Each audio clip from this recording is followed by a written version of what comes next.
بسم الله والحمد لله والصلاة والسلام على رسول الله صلى الله عليه وسلم. اما بعد، السلام علیکم و رحمت الله و برکاته.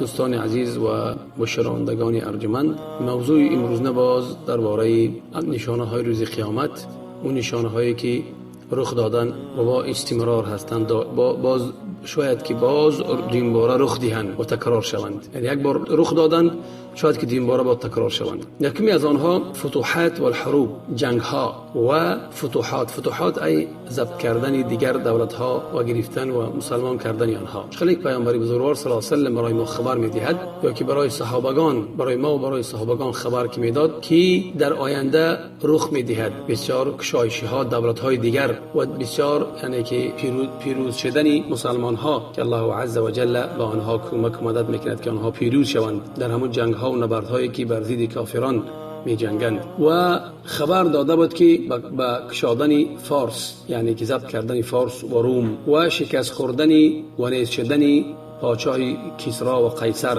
پادشاه روم و پادشاه فارس، و ضبط کردن گرفتن هندوستان و کشادن قسطنطنیه و فتح کردن روم و جنگ با ترک. خلیق پیغمبر بزرگوار صلی الله علیه و سلم می‌فرماید: اذا هلك کسرا فلا کسرا بعده و اذا هلك قیصر فلا قیصر بعده والذي نفس محمد بيده لتنفقن کنوزهما فی سبیل الله. حدیث در بخاری است، حدیث ابی هریره است رضی الله عنه.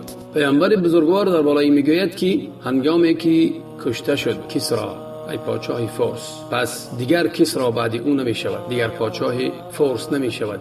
و هنگامی که کشته شد قیصر ای پادشاه روم، بعد او دیگر پادشاهی نمی شود. پس پیغمبر صلی الله علیه و سلم قسم یاد میکند، سوگند میخورد که به الله که قسم به ذاتی که جان من در دست اوست، همون کنزها و ثروتی که از همون دو مملکت به دست می آورید، پس آنها را چی در راه الله صرف میکنید. و در حدیث دیگر می فرماید که عصابتان من امتی احرزهم الله من النار، عصابه تغزو الهند و عصابه تكون مع عیسی ابن مریم علیه السلام. دو گروه هستند از امت من که الله عز و جل آنها را از آتش دوزخ نگاه داشته است. یک گروه آنها ضبط میکند، جهاد میکند زیدی بر ضد هندوستان، و دیگر گروه همراهی عیسی علیه السلام است که دجال میکشد. حدیث در امام نسائی و امام احمد و حدیث صحیح است. و در حدیث صحیح از ابی قبیل قال: كنا عند عبد الله بن عمرو بن العاص وسئل ای المدینتین تفتح اولا.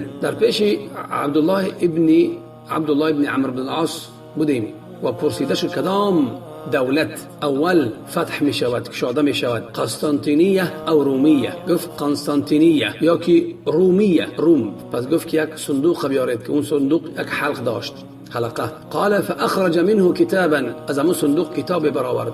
پس گفت عبدالله: بینما نحن حول رسول الله صلی الله علیه و سلم، هنگامی که ما حولی در گرد اطراف پیامبر بزرگوار صلی الله علیه و سلم بودیم، کدام از این هر دو مدینه کدامش اول کشاده می شود، قسطنطینیه یا که رومیه که روم؟ فقال رسول صلی الله علیه و سلم، پیامبر چی گفت صلی الله علیه و سلم؟ مدینه هرقل تفتح اولا. گفت که چی؟ گفت که شهری هرقل اول کشاده می شود، ای قسطنطینیه اول کشاده می شود. حدیث در امام احمد است و در امام دارمی است و حاکم است و حدیث صحیح است. امام ذهبی میگوید و قال صلی الله علیه و سلم، باز میگوید پیامبر صلی الله علیه و سلم که لا یبلغن هذا الامر ما بلغ الليل والنهار. پیامبر بزرگوار صلی الله علیه و سلم میفرماید که همین دین میرود میرسد در جایی که رسیده است شب و روز، یعنی در جایی که شب و روز میشود در اونجا همین دین میرسد و حق گفته است پیامبر بزرگوار و دین اسلام به همه جا رسید. ولا یترک الله بیت مدر ولا وبر الا ادخله الله هذا الدین.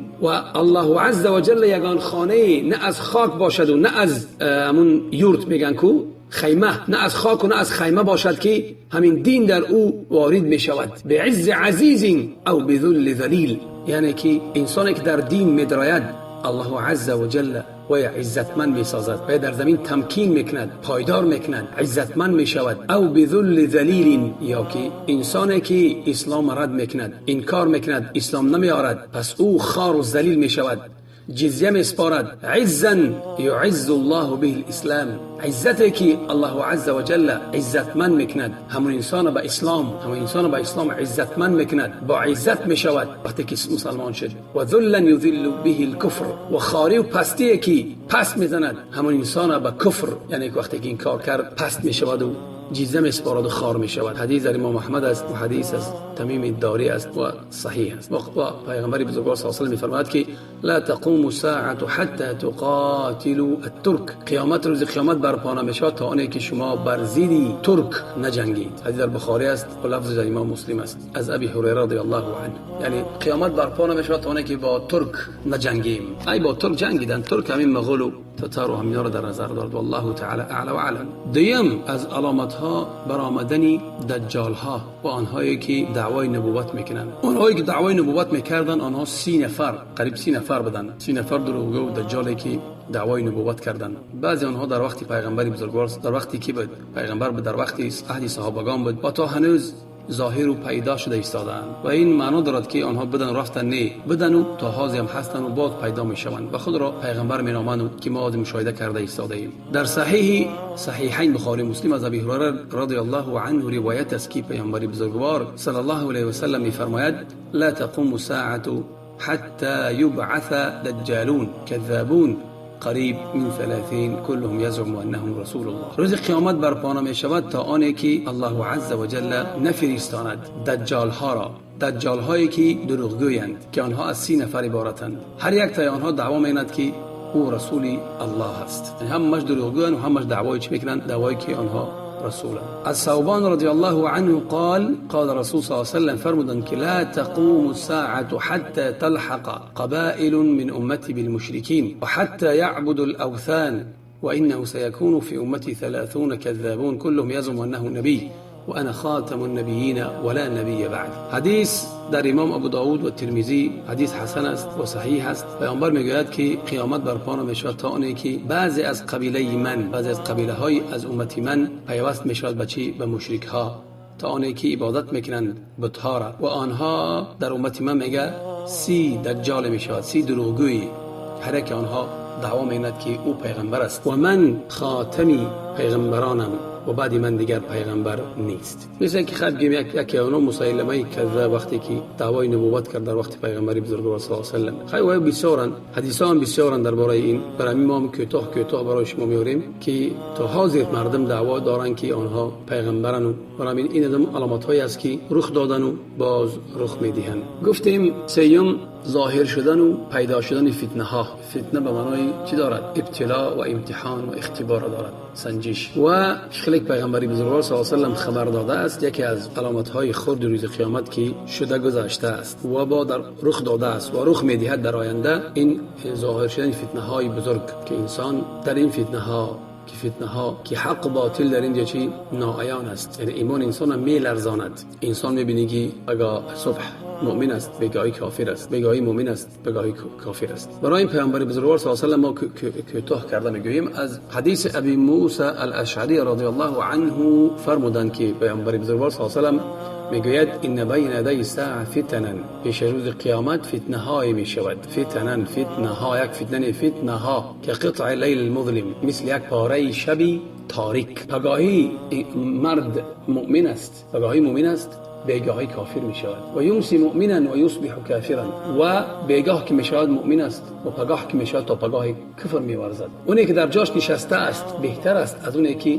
یعنی معنا دارد که در فتنه ها اونی که راست است و انسانی که راست است بهتر است از انسانی که به فتنه ها خود را آلوده میکنند. و انسانی که میرود آهسته بهتر است از انسانی که میشتابد به سوی فتنه ها. همون غلک ها را بشکنید و قطعوا اوتارکم. همون غلک چی دارد کو؟ چی میگن؟ تناب دارد. همون تناب میگه کنید، یعنی بشکنید اسلحه هایی که دارید برای شکستن بشکنید اورا که به جنگ چی نشوید، در جنگ آلوده و خود را چی آمیخته نکنید. و ضربوا سیوفکم الحجاره، با شمشیرهای خود سنگ بزنید که شمشیر کن شود. فان دخل على احدكم فليكن خير بني ادم، اگر کسی در آمد به سر شما برای کشتن شما بشوید مثل بهترین فرزند آدم علیه السلام. یعنی بر ضد برادرت سلاح نکش، مثل فرزند آدم باش که یکی از آنها دیگرش را کشت و دیگرش بر ضد او سلاح نبرد. حدیث امام احمد است و ابو داود و ابن ماجه و حاکم در مستدرک است و حدیث صحیح است. و در حدیث دیگر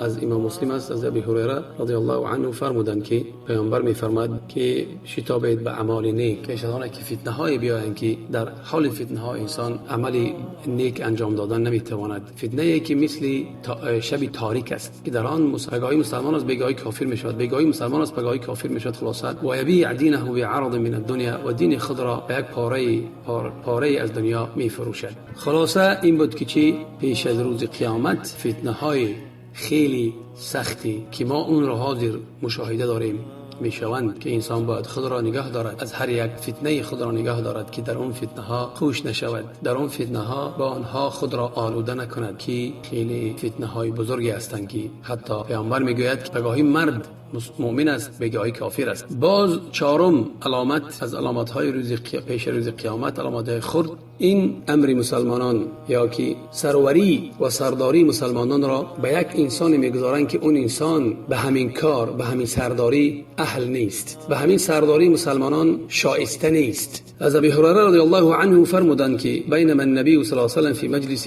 هنگامی که پیامبر در یک مجلس نشسته بود، یحدث القوم، یعنی که با قوم سخن میزد. پس یک اعرابی آمد، با دنشین آمد پیش پیغمبر، فقال متى الساعه، پیغمبر پرسید که روز قیامت کی است؟ فمضى رسول صلی الله علیه و سلم یحدث، پس پیغمبر صلی الله علیه و سلم پاسخ نداد، باز سخن خود را دوام داد. پس بعد از همون قوم گفتند، خود به خود گفتند، شنید سخن اون با دنشینه ولی بد دید، پاسخ نداد، برای بد دید این سواله. بعضیش گفت که نه نشنید. هنگامی که پیغمبر صلی الله علیه و سلم حدیث خود را، سخن خود را به اتمام رساند، پس گفت که این السائل عن الساعه، اون پرسنده که درباره روز قیامت پرسید که کی روز قیامت است کجا شد؟ قال ها انا یا رسول الله، گفت که من اینجا هستم ای رسول اکرم صلی الله علیه و سلم.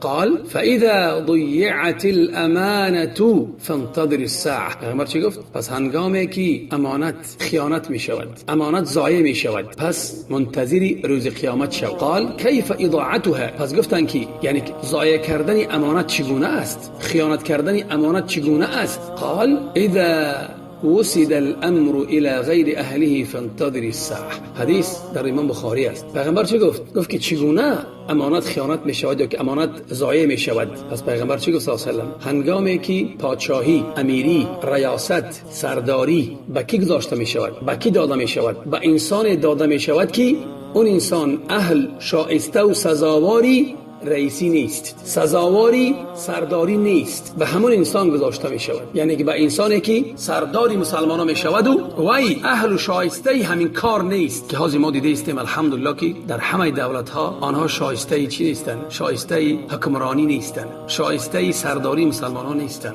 این روز قیامت است، علامت های روز قیامت است. پس پیغمبر چی گفت؟ فانتظر الساعه، پس منتظر شو روز قیامت که برپا می شود. همه این علامت ها گذشته رفته ایستادند، رخ دادند و رخ می دهند. باز از علامت های دیگه پنجمش پیروی راه و روش امت های پیشینه از فتنه های بزرگی. این از فتنه های بزرگی است که ما راه و روش یهود و نصارا را و تقلید آنها میکنیم. خیلی که مسلمان‌ها، بعضی از مسلمان‌ها تقلید کافران میکنند، خود را با آنها مانند میکنند، اخلاق از آنها میگیرند، چیکاری که آنها کردند همون کار میکنند، به اخلاق و کردار و رفتار و کردار آنها پیروی میکنند، کردار و اخلاق آنها به مسلمان‌ها پسند میآید. برای همین پیامبر بزرگوار این سخن پیش از 1400 سال پیش گفته است و برای ما خبر داده است که پیامبر بزرگوار صلی الله علیه و سلم در حدیث از ابی هریره روایت است که عن النبی صلی الله علیه و سلم قال، پیامبر بزرگوار صلی الله علیه و سلم فرمودند که روز قیامت برپا نمی شود تا آنی که امتی من چنگ میزند به چی؟ به همون راه روشی که به شاخها، یعنی میگیم به شاخها، به راه و روشی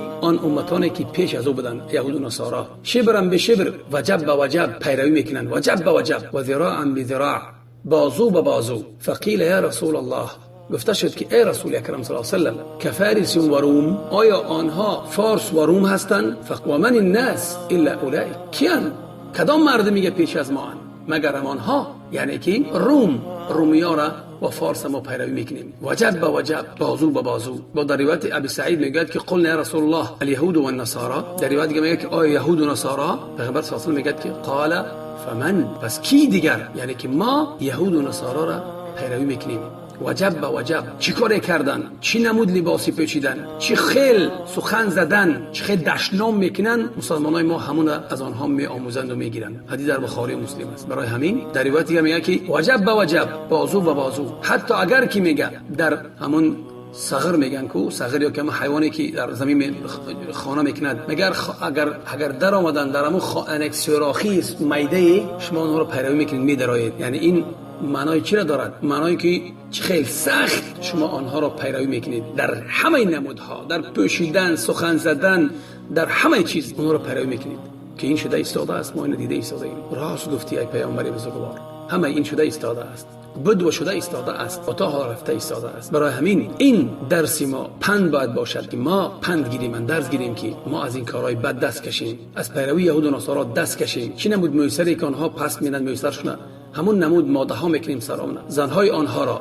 مردهای ما مردهای آنها را، فرزندان ما فرزندان آنها را پیروی میکنند در همه نمود. برای همین ما باید خود را و فرزندان خود را و همسران خود را پیروی کنیم، تربیت کنیم که از این کار دست کشند، که در همین که پیغمبر نهی کرده است در همین ما در همین نهی ندراییم، یا که همین نهی ما را فرا نگیرد. ششمش از علامات های کوچکی روز قیامت تولد کردن مادر خوجین خود را، یا که اون کسی که مادر تربیت میکند، مادر تولد میکند، که سرداریش میکند، فرزند خودش مادر سرداری میکند. و بادیانشین هایی که یا که چوپان ها بادیانشین و چوپان ها کوش میکنند در چی، که همون بادیانشین هایی که پالوچ هستند، برهنه هستند و بیناهای دراز دراز میسازند. خلاصه از ابی هریره رضی الله عنه فرمودند که پیامبر بزرگوار صلی الله علیه و سلم کان النبی صلی الله علیه و سلم بارزا یوما للناس فاتاه جبرئیل. پیامبر بزرگوار صلی الله علیه و سلم روزی در نزد مردم بود که جبرئیل علیه السلام آمد پیشش. بعد در آخر همین حدیث پیامبر چی میگه؟ وقتی که جبرئیل علیه السلام پرسش که روز قیامت کی میشود، پیامبر چی گفت؟ مل مسئول عنها باعلم من السائل. گفت همونی که مسئول است ای الله در نظر داشت داناتر است از پرسنده ای از جبرئیل. یعنی پس زود است که من ترا خبر میدهیم نشانه ها علامتاش قیامت برپا می شود. و پیغمبر چی گفت؟ اذا ولدت الامه ربها و اذا تطاول الرعاة الابل البهم في البنيان في 5 لا يعلمهن الا الله. خلاصه پیغمبر بزرگ چی گفت که علامتاش خبر میدیم برای تو.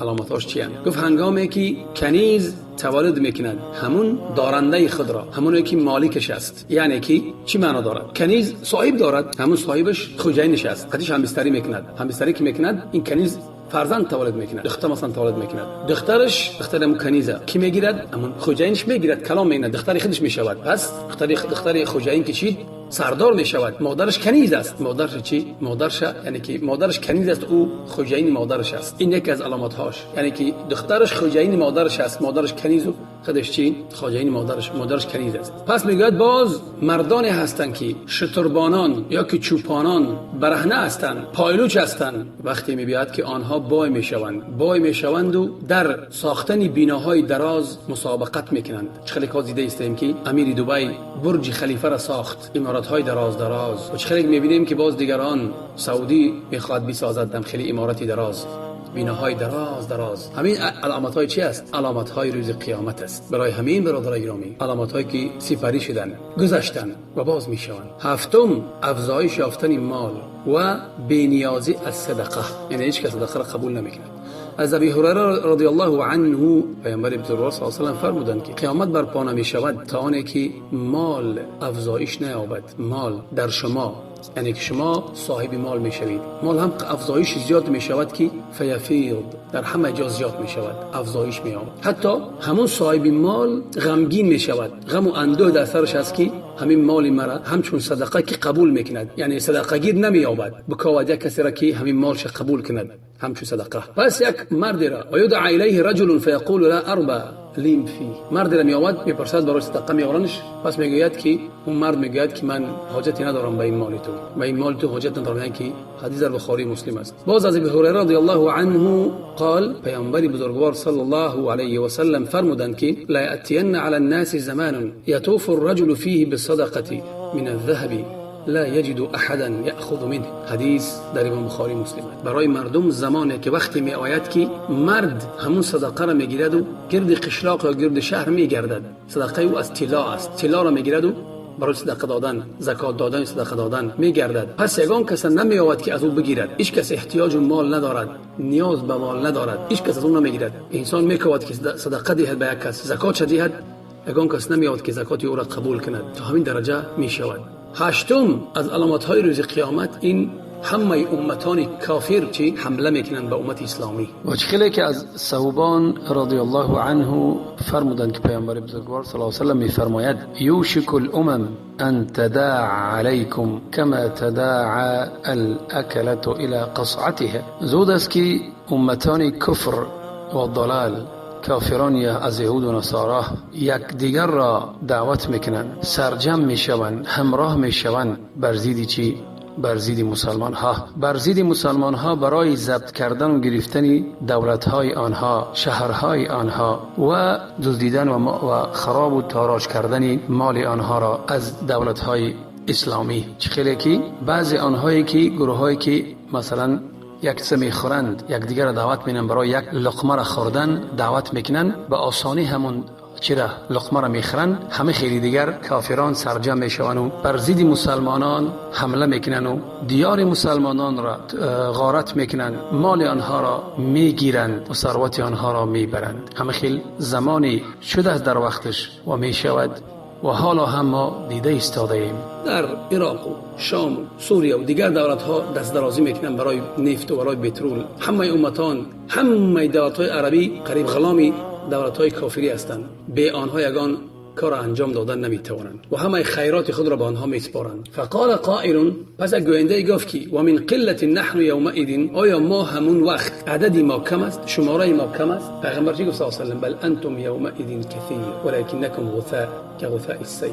نگفت شما همون روز کم نیستید، عدد شما خیلی زیاد است، ولی شما زیاد است و مثل چی است؟ مثل خفی بحر است، خفی سیل است. خف یعنی قدر و قیمت ندارید، دین خود ترک کردید، به دنیا چسبیدید. الله عز و جل از سینه های دشمنی شما ترس از شما گرفته است، یعنی ترس از سینه های دشمن های شما گرفته است که آنها از شما دیگه نمیترسند. وليقذفن الله فی قلوبکم الوهن، و در دل های شما الله عز و جل چرا وهن انداخته است. وهن. فقال قائل، مردی از آنها پرسید که یا رسول اکرم صلی الله علیه و سلم و ما الوهن، وهن چی است؟ وهن در اصل سستی است، سستی. ولی در این حدیث پیغمبر صلی الله علیه و سلم چی میگه؟ حب الدنیا و کراهیت الموت. پیغمبر چی میگه؟ دوزداری دنیا و چی؟ بدبینی مرگ. این همین اساسی چی است؟ اساسی سستی و ضعیفی ماست. حدیث در ابو داود و احمد و حدیث صحیح است. خلاصه از دوز داشتن دنیای ما کرسی را سخت میقپیم. چیزی که دعوتای کافری گفتن ما اون را انجام میدهیم و مرگ بعد میبینیم. مرگ حق است، انسان جاویدان نیست در دنیا، میرنده است. برای همین حاضر